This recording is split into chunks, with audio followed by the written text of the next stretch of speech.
আবারও সুন্দরবনের জঙ্গলে কাঁকড়া ধরতে গিয়ে বাঘের আক্রমণে গুরুতর জখম হলেন কুলতলির মৌপিট কোস্টাল থানার নাগেনাবাদের বাসিন্দা সুখদেব সাফুই। গত 29 নভেম্বর রায়দিঘি রেঞ্জের নলগড় বিট থেকে বৈধ পাস নিয়ে সুন্দরবনের কলসদ্বীপে কাঁকড়া ধরতে যান সুখদেব সাফুই।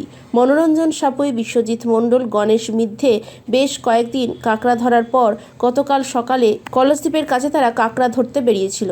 হঠাৎই সুন্দরবনের রয়্যাল বেঙ্গল টাইগার সুখদেবের ওপর ঝাঁপিয়ে পড়ে। নৌকায় থাকা সহকর্মীরা তাদের কাছ থেকে লাঠি বের করে বাঘকে তাড়া করে, আর এতেই বাঘ সুখদেবকে ছেড়ে জঙ্গলে চলে যায়। সঙ্গে থাকা সহকর্মীরা তাকে নিয়ে আসে স্থানীয় নাগেনাবাদ গ্রামীণ চিকিৎসক গৌর হরি শীটের চিকিৎসা কেন্দ্রে। সেখান থেকে কলকাতার মেডিকেল কলেজ হাসপাতালে নিয়ে যাওয়া হয়, সেখান থেকে চিত্তরঞ্জন হাসপাতালে নিয়ে যাওয়া হয়। এই মুহূর্তে তার অবস্থার অবনতি হয়, পরিবারে নেমে এসেছে শোকের ছায়া। একমাত্র রোজগারের এই অবস্থা হয়, কিভাবে চলবে তাদের সংসার তা ভেবেই তাদের মাথায় হাত। বাড়িতে একমাত্র রোজগারের সুখদেবী, তার স্ত্রী বাসন্তী সাফুই, এক কন্যা রয়েছে যার নাম মালতী। দুধ কুমার সাফুই ও রাজকুমার সাফুই অভাবের তাড়নায় পরিযায়ী শ্রমিকের কাজ করে কেরলে কাজ করতে যায় তারা। বয়স এখনো পূর্ণ না হলেও সংসারের হাল ধরতে যেতে হয়েছে ভিন রাজ্যে। স্থানীয় প্রতিবেশীরা এ নিয়ে কি জানিয়েছেন শোনাবো আপনাদের।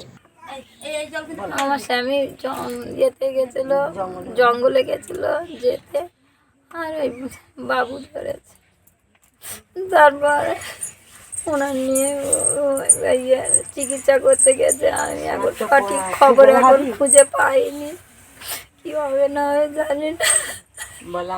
আমরা নদীতে কাঁকড়া ধরতে গিয়েছিলাম, সেক্ষেত্রে কলসদ্বীপে কাঁকড়া ধরতে গিয়েছি। নদীতে নৌকোর উপরে বেড়ি ফেলছিলাম, বেড়ি বেঁধে গিয়েছিল। যেতে আমরা বেড়িটা তুলতে গিয়েছি, সেই সময় অ্যাটাক করে জানোয়ার, বাঘে অ্যাটাক করে। ধরতে আমরা ওই ঘরের চালে ফালে বাড়ি ফাড়ি মারতে, তখন ছেড়ে চলে যায়। ওই সময় নিয়ে আমরা চলে আসি। তারপর কী করলেন? তারপরে ওনাকে নিয়ে জল ফল দিয়ে ওনাকে তুলে নিয়ে চলে এলাম। এসে বাড়িতে এসে ডাক্তারখানায় এখানে আমার বৌশিটের চেম্বারে আমরা ভর্তি করলাম। করতে উনি ওখান থেকে ট্রান্সফার করে দিল আজ কলকাতায় হসপিটাল। কী নাম তার? আমার নাম সুখদেব সাঁপুই।